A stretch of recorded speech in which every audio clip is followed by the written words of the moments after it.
Railway मंत्री को अपने डिपार्टमेंट को शाबाशी देने के लिए यहाँ पे एक तट कायम किया है जिस पे लिखा है फूड स्टॉल, और ये मंत्री साहब को सुनाने के लिए कि हमने लोगों को यहाँ पे पानी पिलाया, खाना खिलाया। ये धोखेबाज लोग हैं, ये लोगों को इसी तरह का धोखा देते हैं जिस तरह CSR में इन्होंने लोगों के साथ धोखा किया है। लिहाजा मंत्री साहब आप देख लीजिए, आपके सारे नारे खोखले हैं, आपके खोखले नारे यहाँ साबित है। किसी से भी पूछे, किस लोग को, किस गरीब आवाम जो यहाँ पर दूर से आए हैं, तरस रहे हैं, जो पानी के बगैर तरस रहे हैं, खाने के बगैर तरस रहे हैं कि हम मंत्री से मिलेंगे, लेकिन किसी को मंत्री से मिलने का मौका नहीं मिला, किसी को पानी मिलने का मौका नहीं मिला, किसी को खाना खाने का मौका नहीं मिला, किसी को अपनी डिमांड जो है रेलवे मंत्री को सामने मतलब अपनी बात बोलने का मौका नहीं मिला। सिर्फ फूड स्टॉल, लोगों को बेवकूफ़ बनाया जा रहा है। फूड स्टॉल कहाँ, कौन सा खाना है, क्या है, ये ओवरऑल इंडिया में यही चल रहा है। लिहाजा ये धोखाधड़ी, इस किस्म के फरेबाज लोगों से बच के हम कंडम करते हैं। ये इल्जामात हमारे लीडरों पर, ये इल्जामात सरासर हमारी एडमिनिस्ट्रेशन पर, जो यहाँ इन बड़ी बड़ी जो कंपनियां आई हैं इनको नकेल नहीं कस रहे हैं वो लोग। क्या पता न जाने क्यों नहीं कस रहे हैं, मुझे कोई समझ नहीं आती क्या मेरी वजह है। क्या लगता है कि मकसद की बात जो है वो मंत्री साहब तक पहुंची है? अभी गेट के बाहर असली मकसद जो था, असली मकसद हमारे बात पहुंचाने का यही मकसद था कि यहाँ के गरीब आवाम को मजदूरी भी करने का हक नहीं दे रही है कंपनी। ये हमारी डिमांड, सबसे बड़ी डिमांड थी मंत्री महोदय के सामने, मगर ये बात वहाँ करने नहीं दी किसी ने। ना तो किसी, मेरे हिसाब से ना BDC ने की होगी, ना DDC ने, ना किसी सरपंच साहब ने की। अंदर थे वो सारे ओहदेदार लोग थे, कुछ सरपंच थे, कुछ वही सरपंच भी, वही ठेकेदार भी थे, वही ठेकेदार भी थे। उनने कंपनियों से, बड़ी बड़ी कंपनियों से ठेका लेके रखा है। एक सरपंच के पास 3-3 टेंडर दिए हुए हैं कंपनियों ने। बड़े अफसोस की बात है कि गरीब आवाम यहाँ काम नहीं कर सकती, ना तो यहाँ की एडमिनिस्ट्रेशन सुनवाई करती है। हमें बड़े अफसोस से कहना पड़ता है कि एडमिनिस्ट्रेशन की आंखें कब खुलेंगी, जब रेल खत्म हो जाएगी, जब ट्रेन यहाँ पहुँचेगी तब खुलेंगी आंखें। और गरीब का कोई नहीं, यहाँ पे डिस्ट्रिक्ट नंबर में गरीब के कहीं सुनवाई नहीं है। आपने क्या इलेक्टेड, जब मर्जी आएगी कंपनी को देते हैं, और जब मर्जी आएगी कंपनी को यहाँ के लोगों की जरूरत नहीं है। बाहर से लोग आके यहाँ इस रेलवे में भर्ती हो रहे हैं, बाहर के लोग यहाँ हमारी जमीनों पे काम कर रहे हैं, मगर यहाँ के लोगों को निकाला जाता है। जब जिसने 4 साल या 5 साल कंपनी में लगाया, काम किया, 5 साल लगाने के बाद उसको ना तो PF मिला, ना उसको फाइनल मिला। एक उन वर्करों में से मैं भी हूँ, मार्च में हमारा फाइनल हुआ था, 30 बंदों का फाइनल हुआ था। अभी तक कंपनी ने हमको फाइनल तक और PF भी नहीं दिया है। मेरे घर के सामने एक बहुत बड़ी लिमिटेड कंपनी है, मेरे घर से 1 मीटर की दूरी पर है। वही फरियाद लेके मैं मंत्री साहब के पास आया था, मगर मंत्री साहब ने हमारी बात नहीं मिल रहा है। यहाँ पे सेवरानिंग आई है, सेवरानिंग के पास रुजूम दिए हुए उनके पास जाते हैं और वो बोलते हैं कि टेंडर हमने दे दिया है ठेकेदारों को। ठेकेदारों के पास जाएंगे, काम नहीं दिया, आपको टेक्निकल काम आता नहीं, हम बाहर से लेबर लाएंगे।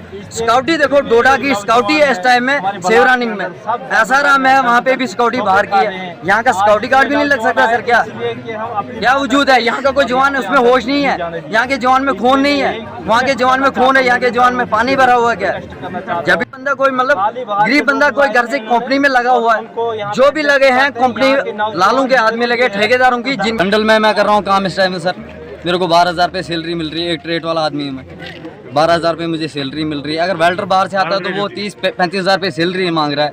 यहाँ के किसी जवान को 20,000 रुपये उसको सैलरी नहीं, 15 तो मिलने चाहिए। एक गरीब शख्स के घर में जाते हैं हम घास कटाई में, उससे 500 मांगते हैं। जो टेंडर इस टाइम में 4 या 5 करोड़ उठा रहे कंपनी से, वो 20,000 भी नहीं किसी मजदूर को पहुँच सकता है।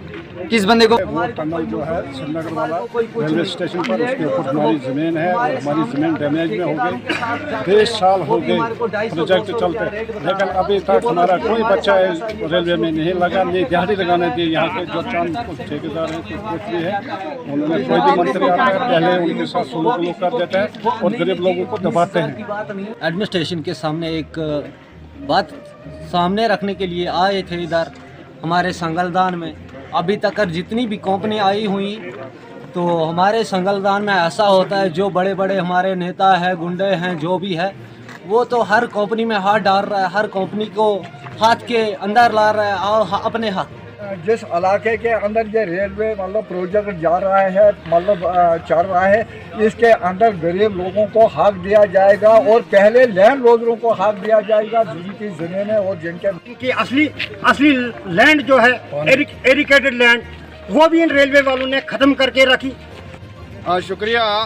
यहाँ पर जो है, यहाँ पर मंत्री तो ज़रूर आए थे, लेकिन मंत्री के आने का जो है यहाँ पर जितने भी हमारे इश्यूज थे ज़्यादा, वो बहुत ज़्यादा थे, लेकिन मंत्री जी ने यहाँ पर जो है कम ही इश्यूज पर बात करने। तो हमने सबसे बड़ा क्राइस जो हमारा यहाँ पे रेलवे की वजह से जो पानी की जो शॉर्टेज हो चुकी है टनलिंग की वजह से, इंद पंचायत से लेकर और यहाँ जुमड़ तक जो हमारा एरिया जहाँ पे पड़ता है, हमें तो इसकी जानकारी है कि जितना भी पानी का क्राइस है, हमारे लोग जो है कहीं पानी के बिना, हमने तो ये कहा कि हमारा जो रेलवे है हम उसके खिलाफ ही नहीं है, क्योंकि हमने जो है सीना चीर के इसके लिए जगह दी है जम्मू को, कश्मीर को जो है कन्याकुमारी से मिलाने के लिए। तो लेकिन हमारे लोग जब जिंदा रहेंगे तो रेलवे तभी चलेगा। दूसरा जो है, हमने यहाँ पर एक मेन स्टेशन तो यहाँ पे संगलदान में बना है, हमें जो 2 ही बातें करने के लिए दी, तो मैंने यहाँ पर जो है 2 स्टाफ की बात की जो कि हमें वहाँ पे उतरने और चढ़ने के लिए 2-2 मिनट का अगर वक्फा मिल जाए। जैसे हमारा ईंद है जहाँ पे रियासी और रामबन जो है कनेक्ट होते हैं, और दाड़म है, दाड़म से जो है, दाड़म भी एक ऐसी जगह है कि जहाँ पर 4-5 पंचायतों के लोग जो हैं वहाँ पर वो कहीं ना कहीं जो है उनको मुसीबत का सामना करना पड़ेगा। इसलिए बाकी जो शुक्रिया जुल्फ़कार साहब, हम बहुत बहुत शुक्रिया आपका करते हैं।